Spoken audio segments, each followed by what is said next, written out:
right. You're live. Good to see you, Jackie, and everybody else. Look at who we've got here. We've got John. What's up, brother? We've got Michaela. Of course, there's Gary Yee. Good to see you, Gary. Ethnic Kitty. Gail, Jody. Hey, Kelly. Good to see you. Jim Bowles here. Kim Hello. Brown. Coral. Welcome. Heather and Star. Star, I just responded to your email. Hopefully you got I it. saw that. Thank Oh you. my goodness. Kelly and Joe and Jane and Neil. Jane and Neil are both here. They're a cute couple from England. Hey Trisha. And Carlene. Carlene, you are looking awesome as always. Mandy, hello. Great. We're gonna go ahead and get started. I've got a light top, well, kind of light, kind of heavy topic for you today that was just coming up for me, which I think is appropriate given the pre-session material that I walked in on, where times of change are upon us. Notice how I said times of change. I didn't say uncertain times. That's something that I think gets drilled into our head again and again and again. Uncertain times. Okay, well, does that serve you to be uncertain? I know the book that I've referred to a lot, Science of Getting Rich by Wallace D. Wattles, where he talks about doing things in the certain way, the way of certainty, the way of no doubt, right? That's the certain way. Two people engaged in the same business can have totally different results based on this one does it in a certain way and this one doesn't. It's pretty simple if you just look at the words, right? So no, it's not uncertain times, but it is times of change. So I'll quote somebody else who I don't quote quite as often. This guy was named Eric Hoffer. He wrote a book called The True Believer. It's a very different topic than what we're talking about here. It's about the creating of cults and religions and political revolutions and everything else, and essentially indoctrination. One of the things that he talked about, though, which I think rings true for anyone who's just looking at the world and at life, is that in times of change, the learners inherit the earth, while the learned find themselves beautifully equipped to deal with a world that no longer exists. So, interesting quote, I think. So then the question for me, and I think for all of us, is what part of this am I, first of all, willing to confront, right? Because a lot of times, there's the ostrich with their head in the ground. And I heard somebody say, if you're running a business the way you were 5 years ago, well, you're going out of business, right? By the way, the guy I heard that from was Bob Proctor, who was one of my first mentors. And he said it back in the 1980s when things didn't move quite as fast as they are now. So do with that what you will. But the idea that we're willing to confront times of change, which, yes, may occur as uncertain. After all, all of our future and our goals, yes, they lie in the realm of uncertainty, or you don't already know. But for you to get to those goals, you've got to know. You've got to the word I would use is postulate, right? So we're creating a theory, an idea, a belief. Yes, a belief that doesn't require proof. We can't look and say, oh, look, there it is objectively. There's the fruit on the tree. But we can postulate and we can say, okay, great. This is the guaranteed future outcome. This is where I'm going, despite these changing times and what could occur as uncertainty to a lot of people. This isn't just semantics. This is about how you show up when the challenges of life present themselves to you, and they will, and they already have. And you've made it this far. Great. You're a survivor. That's awesome. You get credit for that. But how do we adapt and overcome, like we were talking about last week, and accomplish even more in less time? This is a question that has come up for me and philosophers through the millennia, right? It's not like we're the first people to consider that question. How can I be, do, and have more? And the rest of that question is, how can I provide more service in less time? Right? Because if we want to increase our income, we got to increase our value to the marketplace. So then the question that comes up for me, and I was just having this conversation with Richard privately, the question is, what part of that can I be responsible for? We've had this conversation on this thing before on this forum. However, I think it's one worth revisiting every friggin' day, because it's an everyday opportunity for me to look and ask myself, what part of this, whatever this is, what part of this can I be responsible for? This time of change, this condition that I am going to work in, or abandon, or somehow take more control of, right? Or decide that, you know what, I don't want any part of that, right? These are the conditions that we all face each day. A lot of you are, how many of you have been working one job You got a job when you were, I don't know, 16, 17, 18 years old, and you've worked that same job, and now you're 50, and you've never transitioned out of that job. Anyone? No one. Okay. So what does that mean? That means that there is a cycle, right? And multiple cycles, and these cycles start, and then changes happen, and then they stop, right? And because we've got the power of choice, right, with whatever game we can choose to play or not play, you've transitioned from one thing to the next and to the next. And hopefully you've evolved so that yes, you can be better, stronger, faster. But the whole thing underlying all that is that you made those choices. You were responsible for those choices. Some were wins, some were loses. We all get to have both. So the question once again is, what part of that can I be responsible for? I'm talking to one of our friends here in the community whose family has been personally affected by COVID. The same question came up. What part of that can we be responsible for? I didn't make a virus. I didn't do it. In fact, there's a lot of talk and questions about who actually did that. Eating bats in open air bazaar markets in China, probably not. I don't know. I'm not the doctor guy. Okay, but I wasn't responsible for that. So part of being responsible is knowing what you're not responsible for. However, now that we have confronted, here's the situation, and using the best data that you can find, and there's a lot of different data, and some of it is I guess more useful than others. I guess that's another part of this whole consideration is, can I evaluate and thereby discriminate between here's valuable data and here's not useful for me. In other words, the question is, what can I have an effect with? Kind of the same question as, what part of this can I be responsible for? What can I be cause over? There's cause and effect, right? So cause feels good, right? When you're getting stuff done, you're in control, right, of your activities, your results, right? I mean, think about the impetus for anyone even showing up in a community like this in the first place, an entrepreneurial community, right? It's not because you don't want control or to be able to write your own check. I mean, that's a pleasing thought for a lot of people. In fact, if we look at the three biggest areas of online marketing success when it comes to just in the global sense, number one, make money, business opportunity, make money online, investing, trading, business opportunity, etc. Right? So that would be one of the big three. Number two, let's see if you guys can guess what this is. Those of you who've been through my business launch strategy session, you know these answers already. But number two, weight loss, fitness, right? Especially here in North America and in several countries that come to mind. My goodness, right? So that is huge industry right there. So that's the second one. The third one is relationships. Dating, matchmaking, counseling, marriage, right? All that, in that whole relationships field. So those three things are things that are either acute pains for people, or broad reaching, we could say, or chronic pains or discomforts or dissatisfactions for people, that they are obviously, based on sales statistics, they are interested in correcting, and they are willing to exchange some money for. This clearly has nothing to do with selling a widget on Amazon, right? Although, yeah, there's weight loss widgets, so to speak. There's things you can do with that. There are, in terms of the intangible products that are sold every day on Amazon, like books.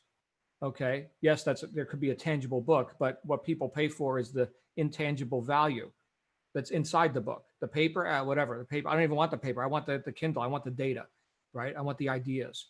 Okay, so yeah, people pay for that, but all of that falls under the umbrella of people taking responsibility, accepting responsibility, because it was always theirs. Now they're accepting it, right? And doing something with and about their situation, so they can have that pleasing outcome, whether it's the increased financial future, more cause over their financial freedom, their liberty, their ability to travel, to have time freedom. And am I speaking our language here? We are. That's the world that I've been swimming in. for years, right? It's huge. So that's about entrepreneurship. The second one, yeah, will people exchange money to have, better fitness? Of course. I was on YouTube watching, I don't know how many of you have seen videos from a guy named Jeff Cavalier. He runs his operations called Athlean X. Athlean X. I'm not his salesman. In fact, I've never seen him sell me anything. But this guy, just on his English speaking channel, has 9 million followers. Oh my goodness. This guy could send out one message and make $1 million in like a minute. If 1 out of 9 people bought a $1 item, here's a $1 offer, everybody. Here's a $1 PDF of, here's a workout routine or something. Give me $1. And if he converted 10% at $1, he'd make $1 million like that. He didn't just show up yesterday, by the way. Okay. And yeah, I'm sure he has courses for sale as well, but just showing up on the guy's YouTube channel, me and the other 9 million people just on the English speaking version. Well, he's got some reach, right? Is he causing something to happen in the marketplace? Oh, you're damn right he is, right? I like the guy. I mean, I don't know him personally. I've watched a couple of his videos and, they're snappy and they get to the point. Here's what you do, right? You want the abs, you do this, right? So just kind of my style. Other people, I'm sure, hate the guy. He gets thumbs down all the time. Thumbs down. I disagree with this guy. How dare he tell me? It's like the Nike, the old Nike tagline, just do it. Just do it. Some people find that offensive. Just do it. How dare you tell me to just do it? Don't you know I've got problems? Don't you know how I can't just do it? Who is calling me right now? Somebody who is not on this broadcast. Let me go ahead and put my stuff on do not disturb mode.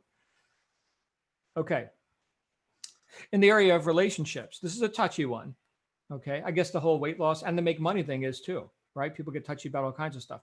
But in the area of relationships, there are people who seek out counseling, right? They go get therapy or whatever. And, they group or couples counseling, or in the area of, I guess, people who are looking to be more in the dating scene and all this. There's, these matchmaking websites. Is there a fee for that stuff? I would imagine that, or just they're running on ad revenue. But the point is that it's commercial. There is commerce happening. There is exchange happening in the marketplace, right? Money, right? People don't set up websites, or like in the case of this Jeff guy with his 9 million followers on YouTube, YouTube channels don't just spring out of the ground, because on a whim, right? There's a lot of work that goes into that, a lot of thinking ahead. And that's the point. Okay. Thinking with the end in mind. So I'm looking to accept the responsibility for getting from point A to point B. What is point B? Great question. And if you don't know, you've got no shot. There it is. There's the punchline to the whole thing. I am dissatisfied with point A. Changing times, conditions, situations, problems. Yes. Opportunities? Maybe, if we've got a point B. Now it's an opportunity. Otherwise, it's just another thing to gripe about how much of a victim we are. Oh man, I'm such a victim. They moved my cheese. I know that I know that book title has come up here a couple of times. What was the guy's name? Spencer something? Yeah. I got it on my bookshelf somewhere. It's real light duty philosophy if you want to check it out. Who moved my cheese, right? So here's the mouse or rat or rodent of some sort, and they get the cheese, and the cheese always shows up there because that's where the dumpster is, where the restaurant throws out the old cheese, right? So they go get the cheese, and then they moved the dumpster or the cheese. And so now you've got to go seek out new cheese. Oh, what a pain in the ass. How inconvenient. Is that what we're here for? Convenience? Comfort? There's got to be a balance to some degree, right? It's not like we're at war. Okay, so there's got to be some leisure and yeah, some convenience. And we talked about this a bit last week, where now we will gain convenience by delegating things that we're not good at, nor do I plan on getting good at it. So these people are good at it. Here's some money. See, there's commerce again. There's some money. You go do the thing. Okay, that I don't want to be responsible for. I don't want control of. You control that. Here's some money. Go do it. You just saved me a ton of time, right? So stuff like that can work as well. I guess the question then is, and I don't mean to be too abstract with everyone here today, but after the conversation that I had with one of our valued members, right, about things that have hit home personally for them, and I know we've had things hitting home for the last few days. Well, depending on who you talk to, it's been a few months, right? Between COVID and changes in Amazon, and now accountability reps getting moved around, and changes to the back end. Yeah, lots of change goes on. And isn't that a constant in life? One thing that I think you can always say is that everything is always in a state of flux, a state of movement, or what some have called the law of perpetual transmutation of radiant energy, if you want to use bigger words. Okay, great. So the idea there is that all the energy, therefore all the stuff that is already is, and now we're just going to make different combinations of it. So you never actually create anything, you're just rearranging stuff.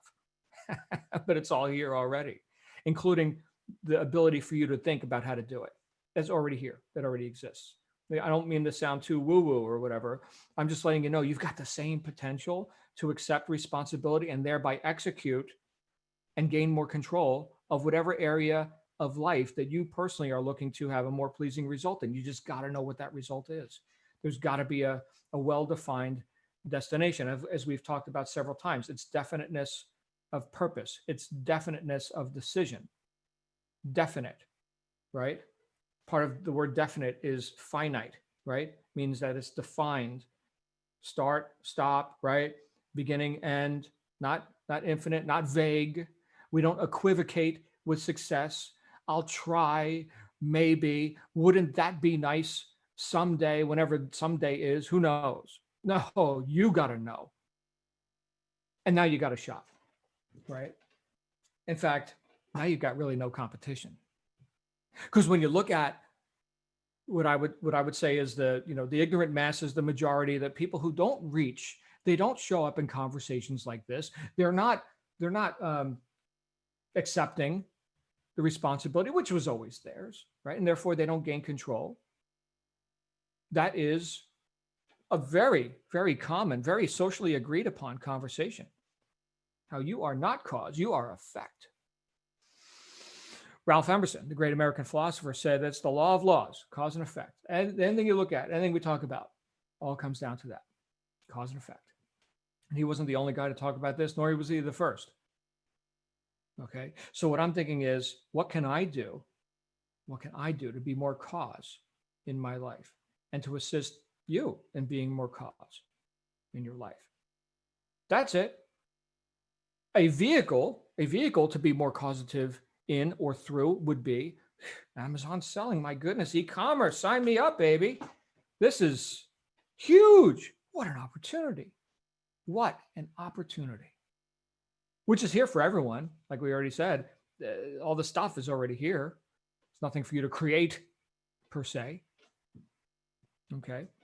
That doesn't invalidate your creative ability, right? So certainly this piece of art never existed. Yes, you're going to create that, but you get what I'm saying. Hopefully you do, right? We're just rearranging molecules, right? And if we look at it objectively like that, and we get just a bit silent, and just coming from a place of knowingness, right? Of inner, self-belief, knowing that you can and knowing where you're going.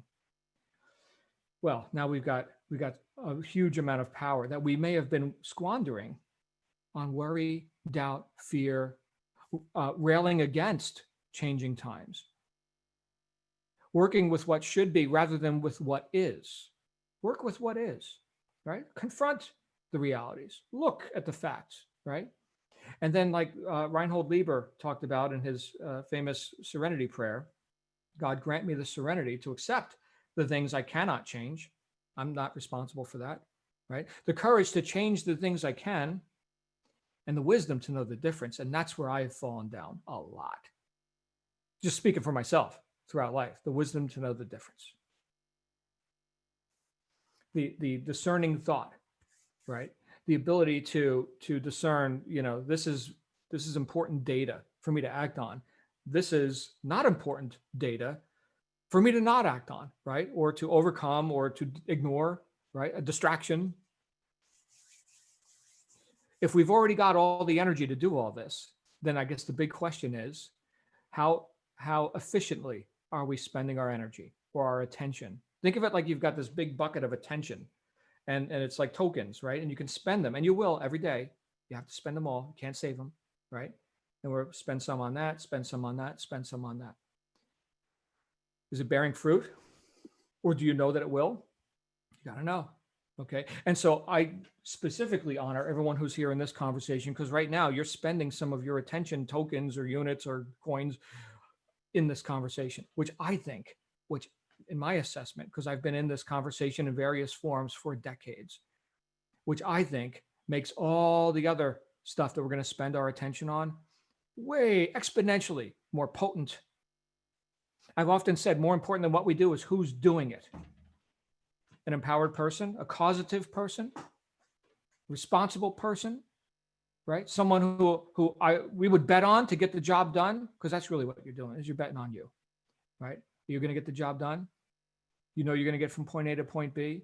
You're going to complete this action that you started. That's the anatomy of success itself, completing what you start, right? That's it. Are you going to do that? Are you a good investment? I hope so, right? You just need to know it. You need to know it. There's been plenty of times in my life where I wasn't so sure. Talking about myself now. And so that self-doubt creeps in. Why? Indecision. Indecision.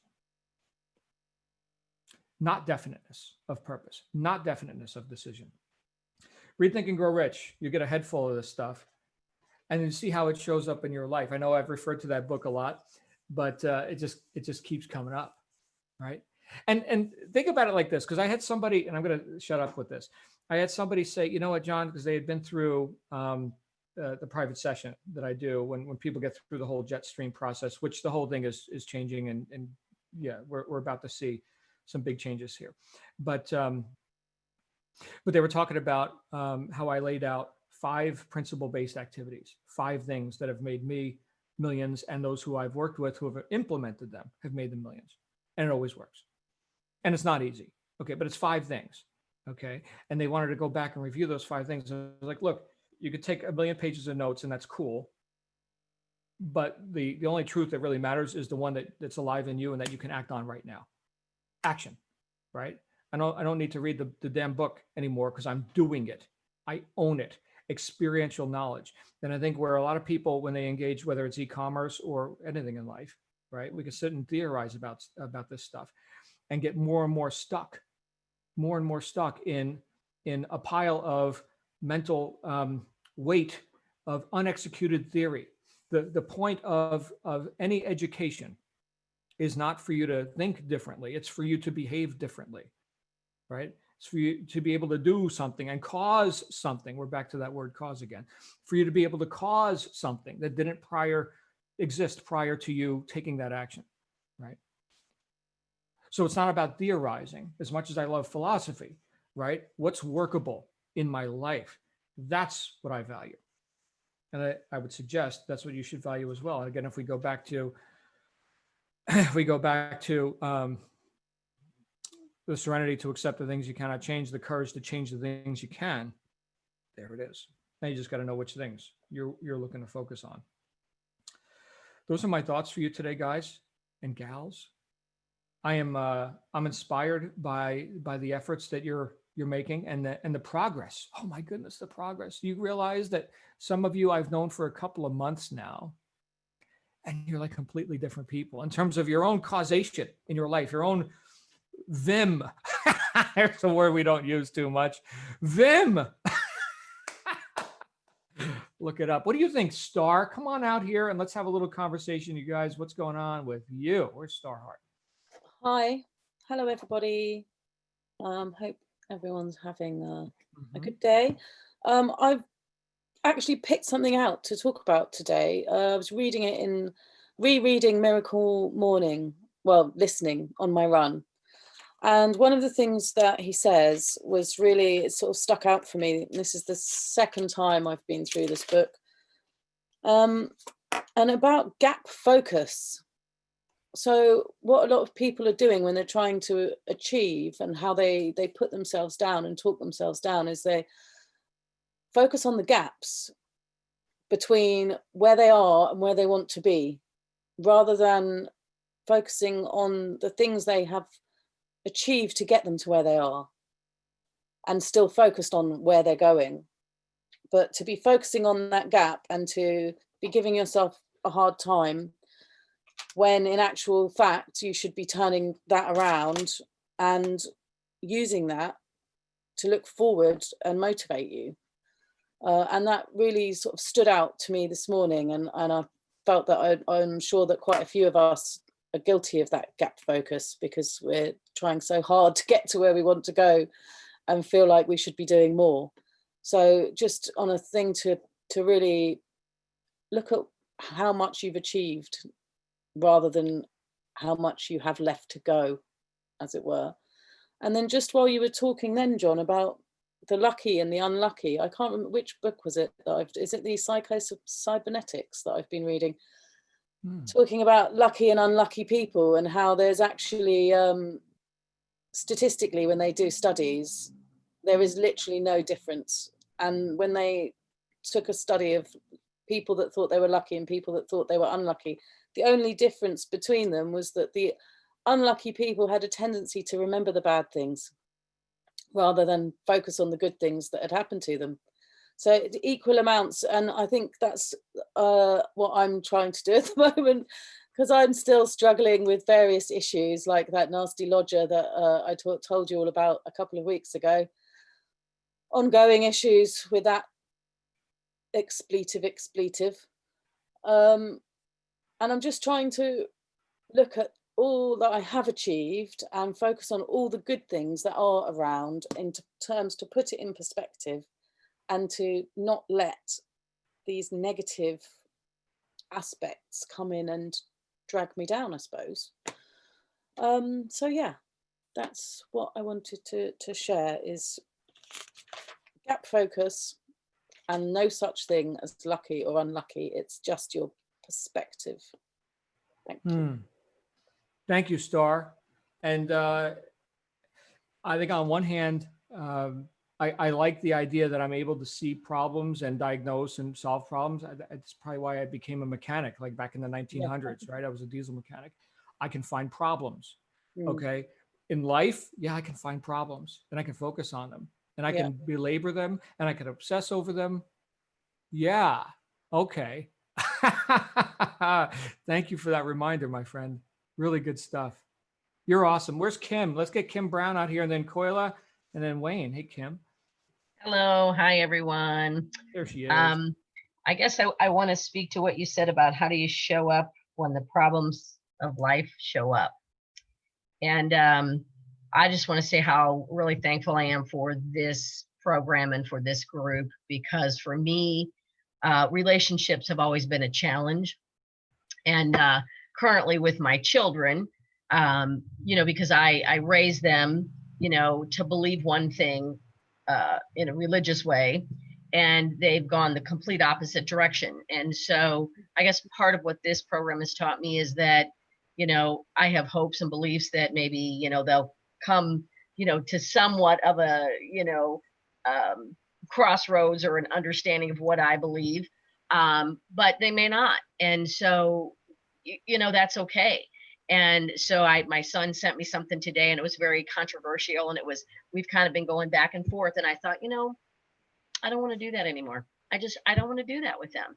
And I just responded, and I just said, let's just agree to disagree. I am who I am. I'm where I am. If I evolve from that, then that is where you are. And let's just agree that we're all okay. We're both okay. And let's not have strife. Let's bring that unity and peace back into our relationship. And that was huge. That was huge for me, because, do I want to be right, or do I want the relationship to evolve and grow better? So I don't know if this is really speaking to what you said, but that's just kind of what stood out to me as far as how do you show up when the problems of life show up. So, yeah. Thank you. Thank you, Kim. Great example. Nothing to do with e-commerce per se. Yes, but, right. The commerce of living, right? I guess we could say. And a quote from, there's a book called A Course in Miracles, a long time ago. and it said, whenever you have the choice to be right or to be kind, always choose kind. Yep. Interesting directive. Thank you. Good. Thank you. Koila, where's Koila? I'm here. There she is. Yesterday you were talking about value in the marketplace, yeah?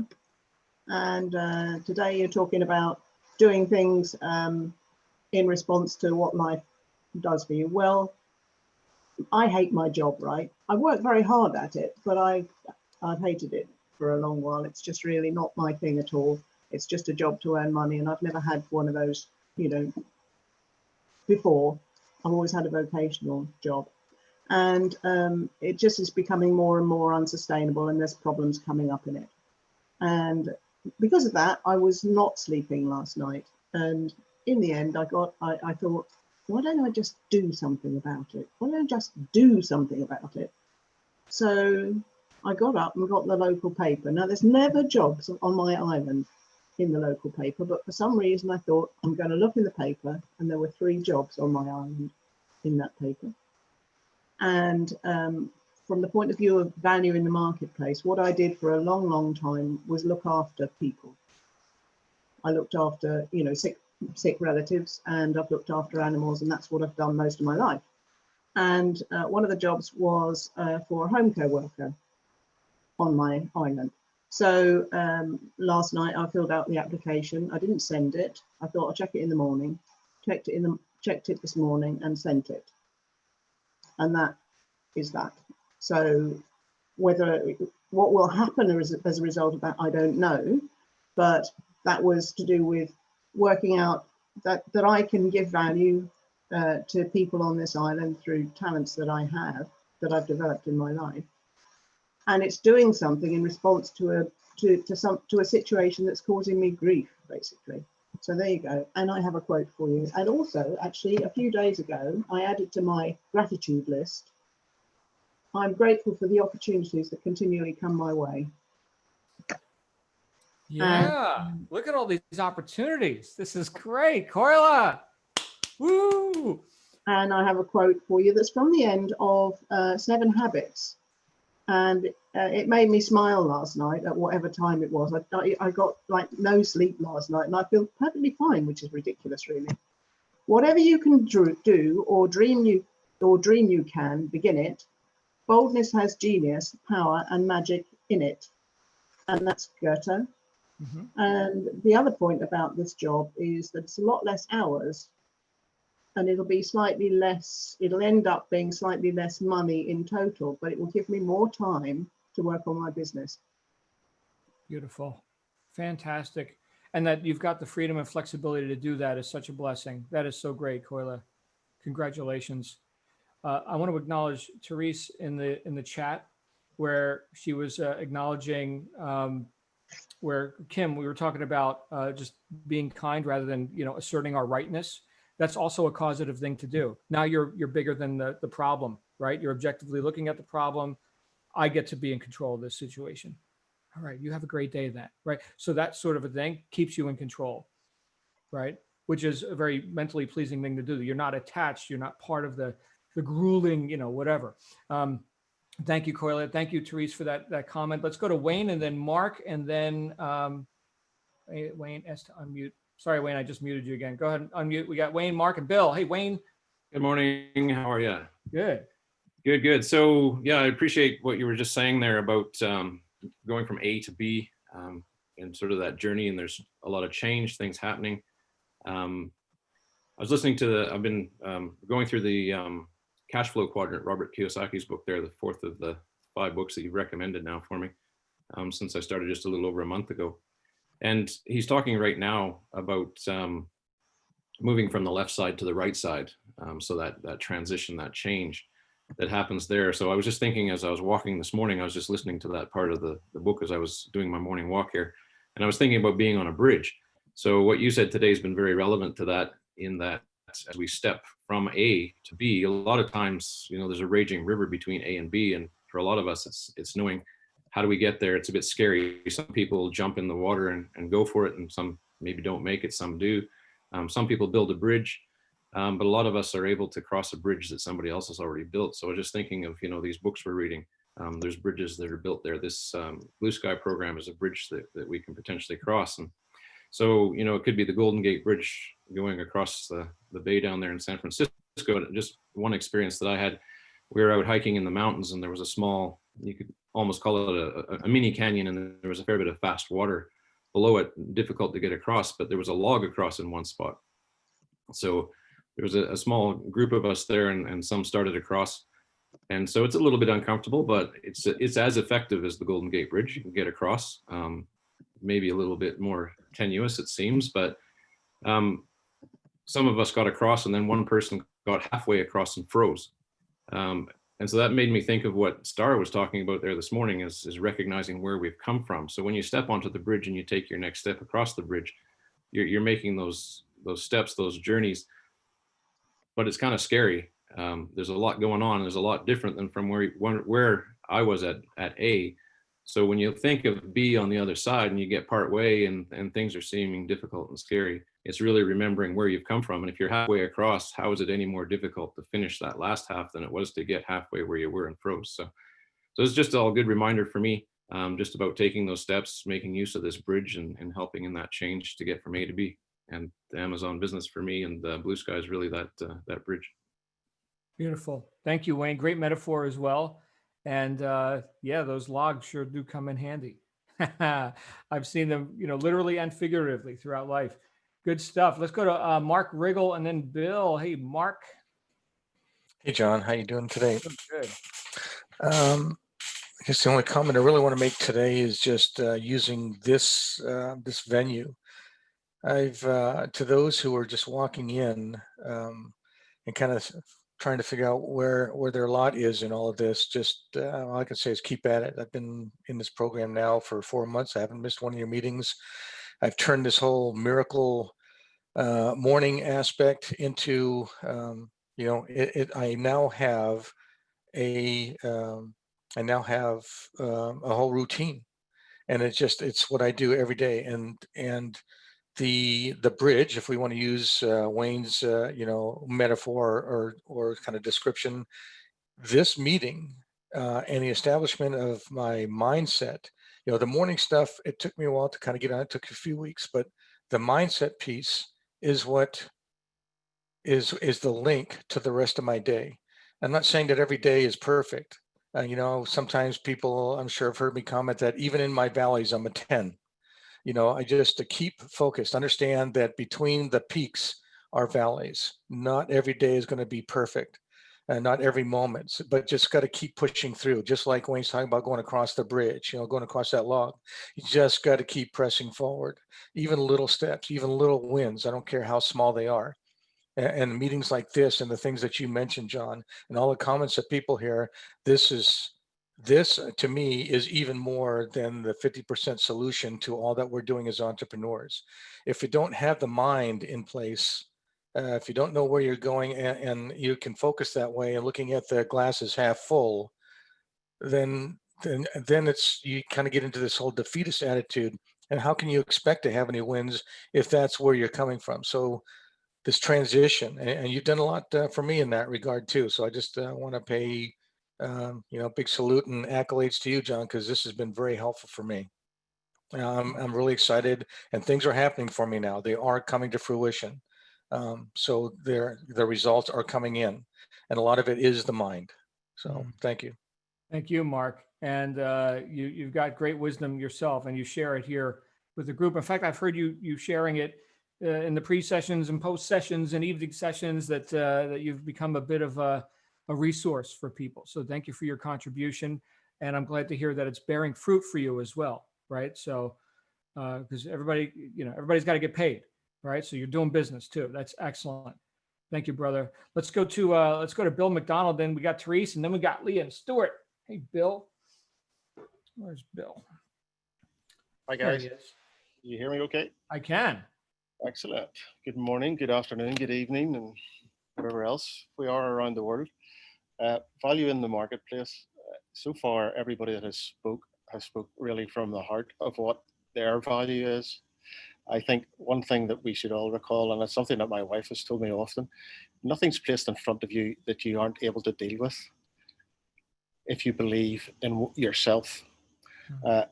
You know as well as I do, John, that I've, like Mark, have traveled a long journey on this Blue Sky enterprise. This has been a turnaround. I was just thinking, Mark, that this morning I had said to myself, I need to get back into a good routine. So I'm glad you have said that as well, Mark. And I've been off work now for a year and a half. I had to leave work. But what I would say to people is that some of my work, like some people that are on here, I wouldn't think otherwise, have been at the wrong end of gunfire sometimes. And that's when you decide, I have to make a decision, what I've got to do next, what I've got to do to look after myself, and what I've got to do to look after others. And in that instant, you make that decision. You don't faff about. You don't think, oh, should I this, should I that? You don't have time to do that. It's either make the decision or you're not going to make any decisions. And I think for that, that's what we all need to do, is sometimes just sort of focus on ourselves and get that way. Apologies for the seagull. Oh no, that's great. I haven't heard a seagull in a long time. I live in the desert. So that's I'll send you one more. no. We don't want them. No, we we got rattlesnakes. I'll send you one. So, oh my goodness. Thank you, brother. That is fantastic. And how aesthetic is that? Bougainvillea? You've got Bougainvillea there? Yeah, it is. I'm in Portugal at the minute, thankfully. So Fantastic. Look nice. at that. Nice temperature. Very nice. Looking out at the sea. Yeah. So good stuff. Thank you, brother. Thank you for sharing. Let's go to Therese and then Leah and Stuart. Hey, Therese. Therese. Hello. There she is. Hey. Hi. How's everyone? Good. It's nice to be here today.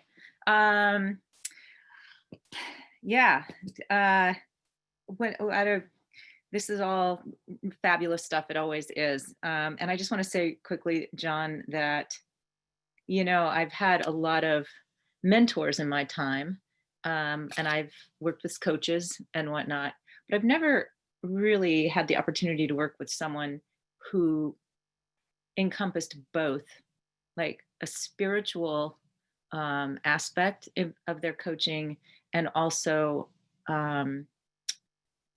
focused on independence and financial independence. I mean, like, you encompass like such a huge range of things for me. So like I was thinking in the past, I've had coaches for spirituality, in yoga, and then Pilates, which is a completely different arena, and just kind of life coach. And then I took a course on how to be a coach for nutrition. And you've probably heard me say this a million times, but there was always this little quotient missing. And you are just sort of like, the cherry on top of the sundae, really, for me.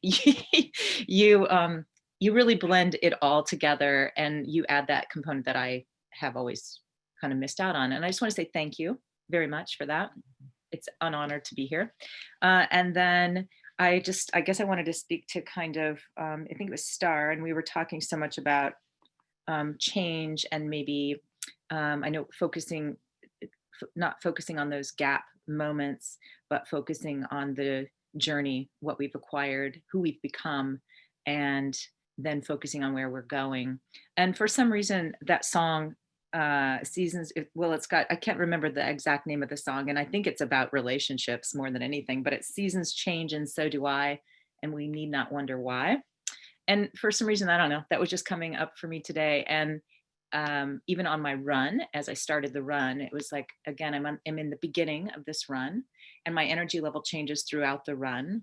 And I'm out in nature, and the seasons change. It's different every day, and I'm constantly watching that change. And so I guess I want to just say, it knows what it's doing. Trust it, and try not to, I guess, hang out in the gap, and think about the end of the, not the end of the road, because there really is no end. We're going to just continue to change, and we'll start another cycle, and another successful Amazon business after we create the first one. So anyway, thank you. Thank you, Therese.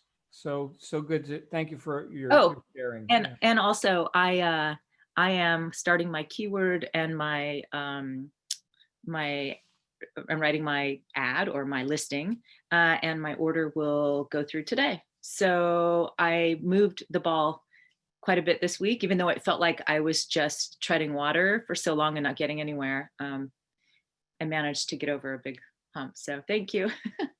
Thank you. Very good. Very good. This is just the beginning, guys. We're just getting started. Hey, let's go to Leah and Stuart. I think we're going to wrap up for today. Where's Leah and Stuart? Right here. How you guys doing? How's everybody doing today? How you doing, John? Oh, man, I'm awesome. Are you getting some rain, dude? Because we're getting our No, monsoons. not yet. I think You know we what? got, Therese was talking about the seasons, and we got 2 seasons. It's hot and even hotter. And we're going down. It was 117. It's only going to be 110 today, but not a drop of rain yet. Nothing. Nice. You? Well, we started getting our rains, and so yesterday we got our first real monsoon thunder shower of the Awesome. year. So I was thinking about you guys and anybody else that's needing water for sure. I used to live up in the Northwest, so every time I see folks from Washington State and Oregon and things like that, I remember how nice it is to live in a place where water falls from the sky. Right. Listen, John, sometimes you talk about topics and it takes a few days or more, of course, for me to digest and process some of this information. So some of the things that you've been talking about all week, I've just been kind of taking notes on: self-image, personal responsibility, overcoming self-doubt, indecision, things like that. So I've been taking some notes, and I'm just, forgive me if I kind of am a little disjointed here. But in terms of responsibility and personal responsibility, I've been reading a lot of the Stoics, and they really say that there's only 2 things, and I even say 3 things that you're ultimately responsible for. That's what you think and what you do, and I would even say what you say is somewhere in the realm of what you do. And I don't know if you know this, John, but from things that I've read, the Serenity Prayer actually comes from a lot of that Stoic philosophy of understanding that there are things that you're responsible for and things that you can, cause or affect. And then there are things that you can't, right? And the things that you can, the things that you are responsible for, the things that you can do, to affect are what you think and what you do. And everything else is in the realm of you have no control over. And so really then it becomes, in terms of responsibility, dealing with self-doubt and things like that, it's really how we react to those situations, which is another one of those, like what we do, right? So I just been thinking about that quite a bit. And then in terms of self-image, you were talking about self-image the other day, and self-doubt. And I really feel like you were talking about acting from the end backwards, right? I've been reading some Neville Goddard, and he talks a lot about acting as if, I noticed that there's a big theme of the act as if, right? Dorothea Brandt talks about act as if it's impossible to fail. Neville Goddard talks about act as if you are already that person. Act as if you have everything that you want. Act as if your wish is fulfilled, right? And I just thought that's really powerful. And that's, to me, that's the key of how we connect our present self with the future self that we want to be, right? And as human beings, we have this amazing ability among animals to imagine ourselves in the future and then act as if and become that person. So it's major instantaneous transformation, right? A lot of people talk about, change takes so long. And I really do believe that change takes an instant once you make a committed decision. There might be a long time leading up to that moment, right? And when you talk about uncertainty, to me, uncertainty is this sort of state of being that exists until you make a decision, until you focus your attention on something, right? And once we do that, then, like you were saying, all the molecules, all the atoms, all the energy, everything works to, create that picture, or to cooperate with you to create your dreams and your goals, right? And the other thing I was reading about was something called the bridge of incidence. And I'm sure you've heard that too, John. And this concept that we can envision ourselves as we want to be, we can act as if we are that person, and then the universe magically puts these synchronistic stepping stones in front of us, opportunities that we would never really think about, or maybe you don't even realize. When you look back on something, it's easy enough to say, oh, well, I met this person that opened up this opportunity for me and led me to this place, but often when you're in it, it's hard to imagine. So there is a trust, there is a knowingness, and I think that comes from changing our belief systems, which I think is the hardest thing that any of us can really do. And I do think that comes from acting as if, right? And I was watching something by Bob Proctor the other day and talking about how, you are where you are because of the sum total of what you think. And, if you want to be something different, you have to think differently. And the only way to think differently is to be differently, right? So there's this really interesting catch-22 of you can't change who you are unless you change who you are, right? Or change who you think. So anyway, it's fascinating stuff to me. What else was I going to say? Oh, I saw something else about assuming the version of yourself that you want to be, right? It's kind of that same thing, right? You think about this person that you want to become, you act as if you're that person, you assume that person, you become that person, and it's magic. It's cool stuff. Anything else? No, that's great. Love you guys. Thank you, Stuart. So, oh, look at that. We even have, there you go. There's Leah. She made a cameo appearance. Good to see you guys. Good to see you. All right. Well, we're going to go ahead and wrap up for today, and we'll get together again tomorrow for Thursday. Yes, Thursday's tomorrow. Thank you all for your participation. And I trust that you get a lot of food for not just thought, but food for action out of these conversations, and that you could take this stuff and use it to your own prosperity. That's why we're here. So I will see you guys tomorrow. Let's make it a good one. Bye Keep for the now. fire burning. Bye, Bye. Justin.